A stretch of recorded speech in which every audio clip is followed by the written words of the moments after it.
আজকের পর্বে আলোচনা করব নবম শ্রেণী তোমাদের অজিত দত্তের লেখা নোঙর নামক কবিতা। এই কবিতাটির প্রত্যেকটি লাইন ধরে ধরে তার অর্থসহ পুঙ্খানুপুঙ্খ বিষয়বস্তু আজকের এই পর্বে আলোচনা করব। তাই অবশ্যই তোমরা প্রত্যেকে এই পর্বটি প্রথম থেকে শেষ পর্যন্ত দেখো এবং মনোযোগ সহকারে শুনে নাও এবং অতি সহজে এই কবিতাটি তোমরা বুঝে নাও, পাশাপাশি রপ্ত করে নাও। প্রথমেই আমরা এই কবি অজিত দত্তের কবি পরিচিতি সম্পর্কে জেনে নেব। অজিত দত্ত আধুনিক বাংলা কবিতার অন্যতম শ্রেষ্ঠ কবি হিসেবে পরিচিত। অজিত দত্তের জন্ম হয় বর্তমান বাংলাদেশের ঢাকার বিক্রমপুরে 1907 খ্রিস্টাব্দে। 23শে সেপ্টেম্বর তিনি জন্মগ্রহণ করেন। তার জন্মস্থান কোথায় ছিল? বাংলাদেশে, ঢাকার বিক্রমপুরে। পিতা অতুল কুমার দত্ত এবং মাতা হেমনলিনী দেবী। তিনি ঢাকা বিশ্ববিদ্যালয় থেকে বাংলা ও সংস্কৃত প্রথম শ্রেণীতে প্রথম হন।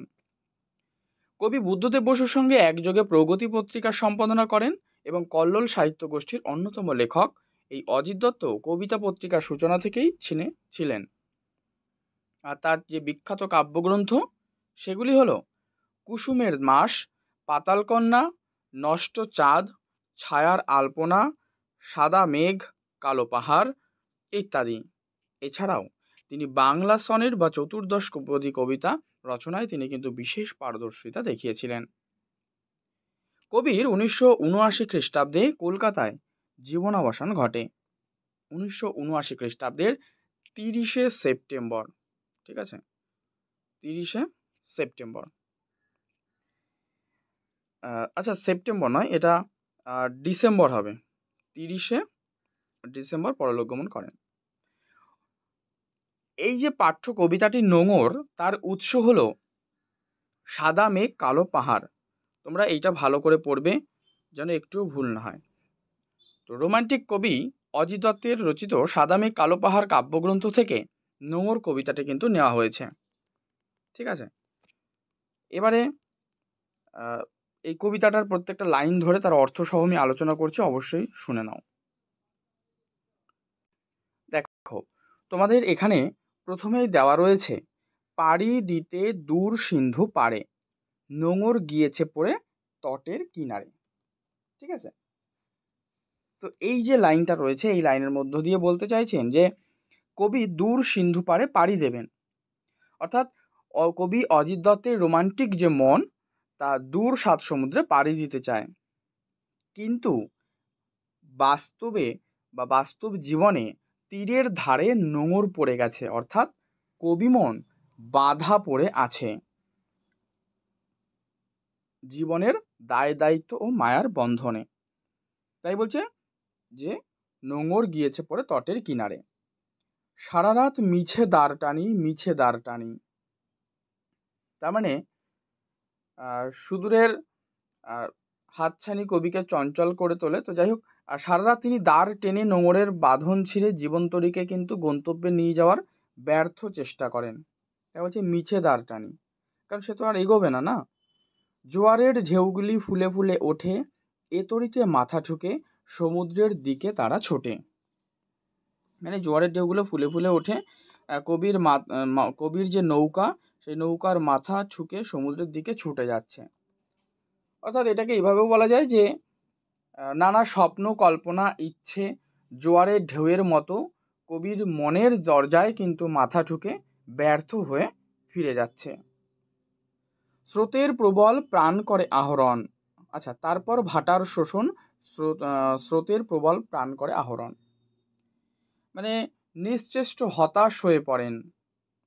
ঠিক আছে, মানে ভাটা স্রোতের যে প্রবল বেগ সেটাকে শোষণ করে নিচ্ছে।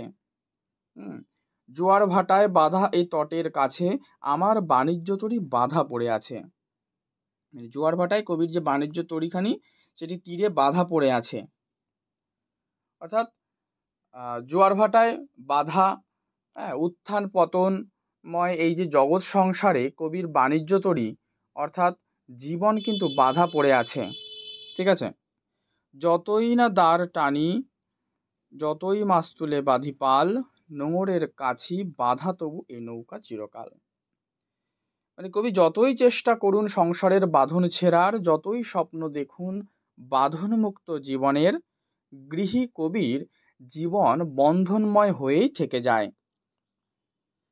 এই বলছেন যে যতই তিনি সেই দাঁড় টেনে মাছ তুলে পাল বেঁধে নৌকাকে এগিয়ে নিয়ে যাওয়ার চেষ্টা করে, তবুও নৌকাখানি চিরকালের মতোই কিন্তু সেই নোঙরের কাছে বাঁধা বা নোঙরে বাঁধা।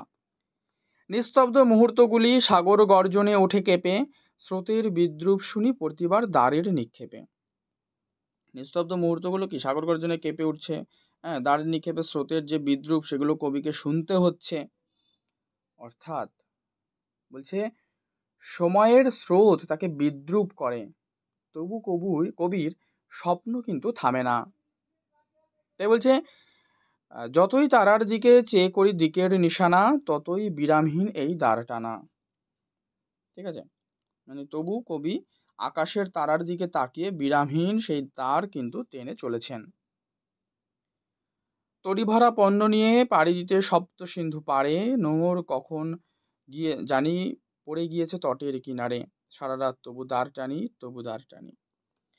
নৌকা ভরা সমগ্র সামগ্রী নিয়ে, হ্যাঁ, সপ্ত সিন্ধু পাড়ি দিতে হবে, কিন্তু কখন যে তটের কিনারায় নোঙর পড়ে গেছে কবি সেটা জানেন না, তবুও তিনি ব্যর্থ প্রয়াসে দ্বার টেনেই চলেছেন। অর্থাৎ বলা যায় যে স্থির যে গণ্ডিবদ্ধ জীবন থেকে মুক্তির তীব্র আকাঙ্ক্ষা এবং সেই আকাঙ্ক্ষা অপূর্ণ থাকার বেদনা নোঙর কবিতায় কিন্তু প্রকাশিত হয়েছে।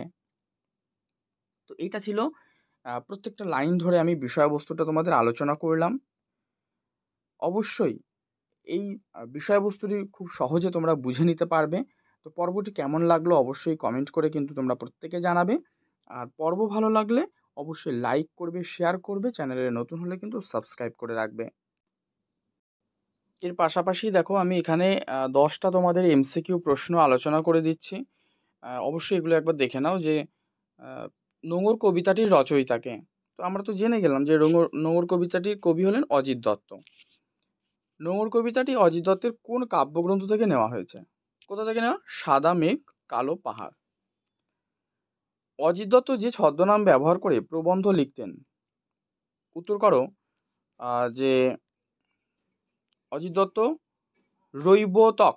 ঠিক আছে, অপশান গ, এই ছদ্মনাম ব্যবহার করে কিন্তু প্রবন্ধ লিখতেন। নোঙর শব্দের অর্থ কি? এটা হলো বর্ষি আকৃতির লৌহ নির্মিত যন্ত্র। কবি পার হচ্ছিলেন কি? সিন্ধু। পাড়ি দিতে দূর সিন্ধু পাড়ে, যে পাড়ি দিতে মানে কি? যাত্রা। পাড়ি দিতে হবে দূর সিন্ধু পাড়ে, অপশন গ সঠিক। নোঙর পড়ে গিয়েছে, নোঙর কোথায় পড়েছে? উত্তর তটের কিনারে। কবির এই দ্বার টানাকে মনে হয়েছে মিছে, অপশন গ। কথক মিছে দ্বার টানেন কখন? উত্তর করবে যে কথক কিন্তু মিছে দ্বার টানেন হচ্ছে সারা রাত, অপশন খ। ঠিক আছে, সারা রাত, অপশন খ। আচ্ছা, তো এই হচ্ছে তোমাদের 10টা প্রশ্ন আমি আলোচনা করে দিলাম। তোমরা প্রত্যেকে অবশ্যই এগুলো ভালো করে প্র্যাকটিস করে নাও। আর আজকের এই পর্ব ভালো লাগলে তো অবশ্যই তোমরা প্রত্যেকে কিন্তু লাইক করে দেবে, শেয়ার করে দেবে বন্ধুদের মধ্যে। চ্যানেলে নতুন হলে অবশ্যই সাবস্ক্রাইব করে রাখবে। এবং তার পাশাপাশি দেখো তোমাদের সাবস্ক্রাইব অপশানের পাশে একটি জয়েন বাটন দেওয়া রয়েছে। তো এই জয়েন বাটনে ক্লিক করে তোমরা প্রত্যেকে জয়েন হয়ে যেতে পারো।